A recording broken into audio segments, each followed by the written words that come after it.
Hey, what's up?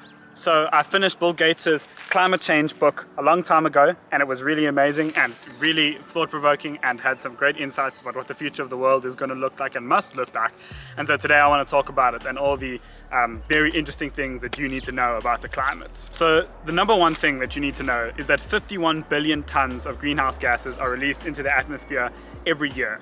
And that in order to avoid the worst effects of climate change in the upcoming decades, which includes floods, plagues, extreme weather, crop failure, heat waves, political instability, death and suffering that this will cause, seafood and ocean destruction, rising sea levels decimating hundreds of years of infrastructure that we humans have built, we need to get that 51 billion tons of greenhouse gases that we put into the atmosphere every year down to zero. That's the whole premise of the book.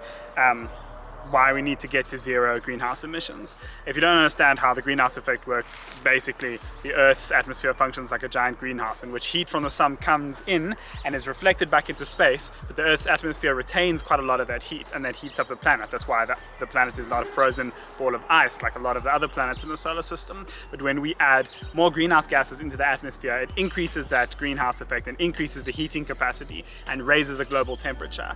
And a global increase of the average temperature of 2 degrees is massive. The last ice age was only 6 degrees colder on average than the world's temperature is today. That's crazy. If we get to 2, 3, 4 degrees of warming, we're going to have major problems if you consider that the last ice age was only 6 degrees colder than right now. And that's an average. Certain places on the planet will be much hotter and much colder, and certain places will experience far more disastrous consequences than others. And that's Bill Gates' whole premise of this book, is to show how we can avoid that and keep the ecosystem in check.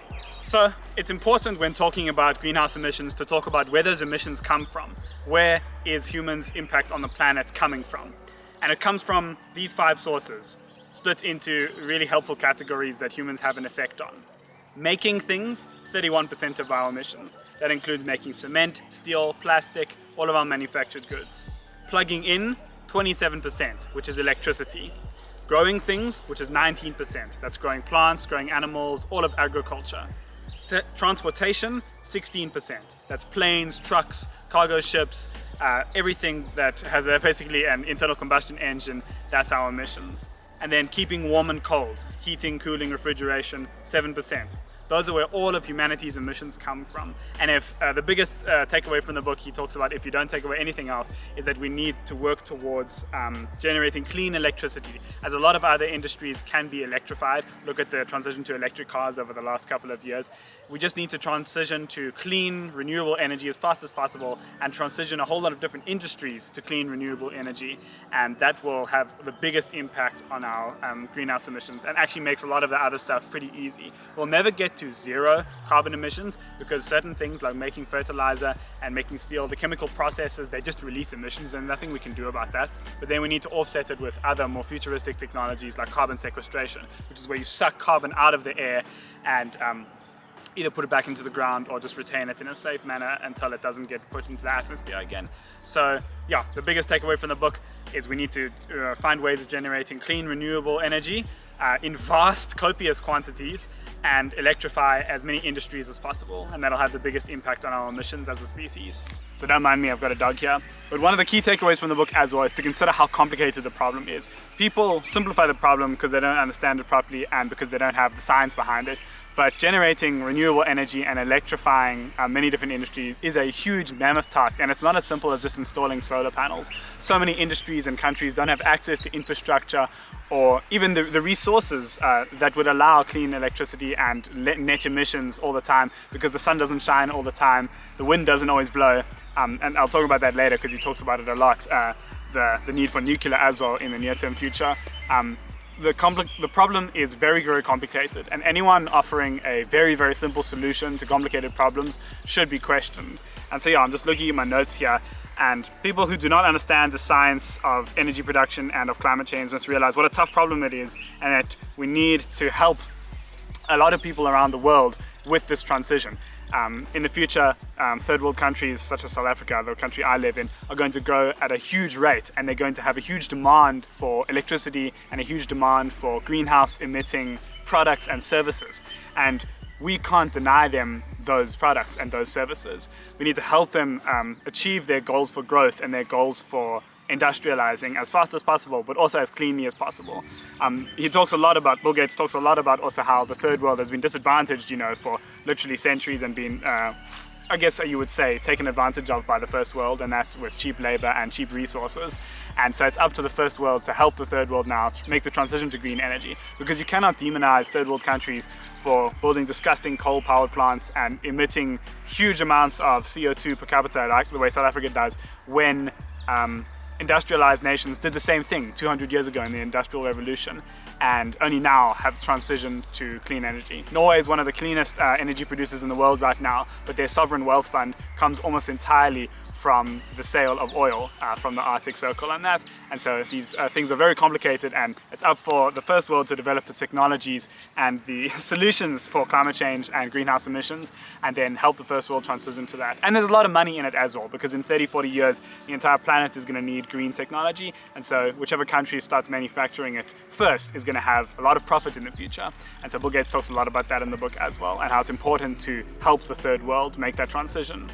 So then Bill Gates also talks at length about how zero carbon tech is much more expensive and comes at a green premium at the moment compared to fossil fuel technologies. Think of how expensive electric cars are right now compared to petrol cars. And this is because over the last couple of decades, and even hundreds of years in the case of cars, governments have had an incentive to make using fossil fuels as cheap as possible, because it developed as much growth as possible, and it helped industries and people and employment, and it helped to raise people's standards of living. And so there are, in today's world, so many entrenched benefits and subsidies and all sorts of benefits for fossil fuel technologies that we need to go about with good government policy and regulation in the coming decades, go about changing and transitioning over to green technology, making tax subsidies for electric cars, making electricity that is cheap and renewable far more desirable than using fossil fuels, because fossil fuels are going to run out quickly soon and are going to become more and more of a problem as the century goes on. And so using good government policy and good regulation to speed up businesses and people's transition to renewable energy is going to be a big factor. And it's really interesting as well, because so many people, I've seen it on the internet as well, demonize growth and demonize industrialization and demonize people and big businesses and technology. But all the big companies in the world, all the big corporates, all the technology, all of the buildings and that, why do those things exist? They're because people, you and me, we want those things. You can go around blaming the corporate elite for everything, but at the end of the day, businesses make products because people buy them.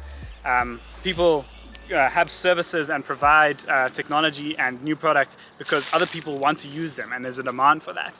And so Bill Gates talks about how the solution to a lot of our climate emissions and that is not demonizing corporate elites and demonizing companies and demonizing technologies and people that desire products and services that use carbon emissions, but rather using your vote in the market of capitalism or whatever, using your buying power to convince businesses and corporate elites and leaders of companies and that to move towards a more renewable future and to move towards green energy. He talks at length about how the electric car revolution, which has really just happened in the last 10 years with Tesla, shows how quickly an entire industry can be forced to go in a new direction because consumers demand it. And so that was quite positive. And in particular, I want to stress this again, eco-warriors and that who go on about how humans are destroying the planet and harming the planet. Yeah, we are. But also, we've developed amazing culture, technology, and standard of living for people that has just gone up and up and up in the last couple hundred of years.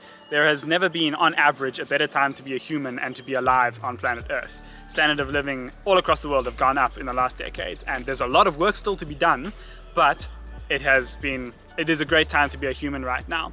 And we mustn't throw away all that technological progress for the sake of saving the ecology. Because we can do both. We can keep our art, our culture, our technology, our ways of living. We just have to find more sustainable ways of living. And in particular, also another, if you're not convinced by that argument, Bill Gates talks about how it's already too late to just stop emissions. If all the greenhouse gas emissions stopped today, it would still be a major problem because we've released greenhouse gas emissions in such quantities for the last 200, 300 years. And so we need new and better technology in the next couple of decades to start sucking extra carbon and extra greenhouse gases out of the atmosphere in order to make the planet more habitable and to reset the ecology to what it was a couple hundred years ago before we started burning fossil fuels. And so let that be an argument to persuade you why we need to carry on building new companies, building new technology, discovering new science, and improving human standard of living, because we can't save the planet right now. Only a future better version of us can. And so we need to work every day towards being that better version of ourselves. So now I would really encourage you to go and read the book yourself, because it's got amazing facts and figures, and it really explained the science of climate change and whole industries, how the electricity industry works and how global transportation networks work. But I want to go into a few of the details here in what he talks about the future of the planet and of greenhouse emissions. In particular, the move to renewable energy. Renewable technologies are not great because of their intermittency. Renewable energies only function in certain areas. Like I said, the sun only shines at certain times of the day and in certain places. The wind only blows in certain regions at certain times. And we must find ways of storing energy over long periods of time in the future if renewables are ever going to be a big part of our energy grid. Because at the moment, renewables can be used during the day and when the wind blows, but at nighttime, we don't have a good way of storing all of that energy. You need a base load. So unfortunately, in countries like Germany at the moment, where there's a huge push towards renewables and a push away from nuclear energy, they have to build more coal power plants at the moment, because when the sun doesn't shine and the wind doesn't blow, they need to replace that intermittent energy source with something else, and they replace it with coal or gas-fired power plants, which are not green at all. And so he talks about how nuclear fusion and nuclear fission are going to be very important in the future. Obviously, fusion isn't a viable technology yet, but nuclear fission is a carbon-free and reliable way to meet our climate change goals. Nuclear energy, in particular nuclear fission, the energy production method we have today, is the cleanest, most efficient and limitless energy source we have available to us right now. It's the safest energy production method by far. It has the fewest deaths out of all energy production methods. Coal kills so many people through air pollution every year. Wind turbines kill a couple of people every year when they break apart or harm people. Nuclear energy has a very bad rep because of Chernobyl and Fukushima and the deaths that happened in an instant there. But those were very rare events, and the safety and technology that goes into making nuclear energy plants today is far more advanced in the past couple of decades. And the statistics speak for themselves. Nuclear energy is the safest and cleanest way to actually generate electricity at the moment, because it uses uranium, and that uranium needs to be stored, admittedly, over the next couple of years, the uranium waste products from the reactor. But it is a far better source than pumping CO2 into the atmosphere. And so Bill Gates talks about how nuclear energy, the world needs to stop being scared of nuclear energy and improve it. Cars were very dangerous when they first came out, but we didn't stop using them because they were dangerous. We improved them, we regulated them, we created standards for their production, and we need to do the same thing for nuclear energy in order to make to meet our climate goals by 2050. He talks about reaching zero carbon emissions by 2050. Go watch Kurzgesagt's video about nuclear energy if you want to understand more about that viewpoint. It's very important and it's very interesting, and yeah, don't be scared of nuclear. Okay, and then also he talks about how geothermal, pump storage and hydrogen electricity production all have their issues, how concrete, steel and plastics are amazing materials that shape the modern world, and how more green ways of creating steel and cement need to be created in the future, because with third world countries industrializing their nations, there's going to be so much growth and so much construction in the next couple of decades that we need to find better ways of making those materials without releasing carbon into the atmosphere when we produce them. He talks about new ways to make concrete, including like secrete and injecting concrete with CO2, making steel with molten oxide electrolysis. He talks about how plastics can be made to hold more carbon and become more of a carbon sink. Plastic is an amazing technology, and it's made mostly of carbon. So actually, if you think about it, plastic doesn't break down over many, many years, and the management of plastic is an entirely different ecological problem. But if you can create plastic that stores more carbon in it, that's actually a form of carbon sequestration. And so, something to think about. He talks about how GMO wheat and fertilizer has allowed food production to scale up to feed the world in the way it has today, and how fertilizer is actually one of the inventions in the world that has probably saved the most lives, just because it's saved so many people from hunger and starvation. And how meat production releases lots of emissions, and as people get richer they eat more meat, and so agriculture and meat production are going to become also bigger and bigger problems in the next couple of decades, as once again the third world gets more industrialized and people become richer and people need more food and people demand more food. Also, I don't think people realize as well, this book really opened my eyes to it as well, how many people in the world don't have electricity and don't have food and, don't have the basic services that every human, according to like human rights, should have. And as those people gain those things in the next couple of years, as we should work towards helping those people achieve, we're going to need even more energy, even more food, even more water, even more resources than we have already. And so scaling up these technologies in the next couple of decades is going to be important. He talks about how veganism is actually not the answer to meat production, because meat is such an ingrained part of culture and dietary requirements are expensive and difficult to make. And in fact, many plant-based options, also the agricultural methods that go into making plant-based alternatives and the fertilizer and that go into those products is not good for the environment either. And fertilizer, when it runs off into water streams, can create nitrous oxide and can create really bad effects for the atmosphere as well. And so plant-based alternatives aren't always the cleanest and best. They're usually much better than meat production, but what I was talking about earlier, these big complicated problems are not so simple, and so we need to work towards multiple solutions at the same time. He talks about how making plant-based meat and in vitro meat are going to become more important as people demand more and more meat. What else does he talk about? Interesting, he talks about how planting trees is not efficient enough to store carbon and reduce emissions. He talks about how we have released so many greenhouse gases into the atmosphere that even if the entire planet was covered by trees, it wouldn't be enough to suck all of the carbon out of the air, and that's completely infeasible anyway. Most of the world is covered by water and is covered by mountains, and we can't plant trees there. And in particular, he also talks about how trees at the poles cause more warming as they absorb heat, unlike ice, because ice at the poles reflects heat and sunlight back into space, whereas trees and darker material absorbs that heat. This is why the melting ice caps is bad, because seawater absorbs more heat and increases the temperature of the planet. And then how in the mid latitudes, the tropics, trees cool more, and in the mid latitudes, trees are kind of neutral with regards to how much carbon they suck and how much carbon they release into the atmosphere. And so, yeah, most of the Earth's oxygen actually comes from phytoplankton in the ocean, not trees. And so, unfortunately, while trees are amazing, they are not the solution to our carbon problems. This video is getting very long, so I'm going to start speaking faster. He talks about how petrol or gasoline is super cheap and super energy dense. The energy per dollar metric is very important and very high for petrol. Cars account for like 47% of transportation emissions and planes are only 10%. But the reason petrol is in fact such a valuable resource is because there's so much energy in a liter of gas or in a liter of fuel, and solar energy and many other energy technologies just don't have that same energy density. That's why we can't have electric planes yet, because our batteries are just not good enough. They can't store enough energy in a small enough place to make flying with battery technology possible. And so revolutions in battery technology are going to be very important in the coming decades. He talks about making biofuels to replace petrol, but the fact that basic biofuels need plants to be made, and so they emit more agricultural emissions. He talks about how heavy-duty trucks would need so many heavy batteries at the moment that making them electric is kind of infeasible. I don't know what Tesla is doing with a semi-truck then, so it must be fucking incredible. And he talks about how cargo ships, use bunker fuel, which is the ridiculous cheap dregs from the oil refining process. And he talks about how because that is so cheap, big cargo ships will never ever be replaced by electric alternatives. And so we just have to work on carbon sequestration and that.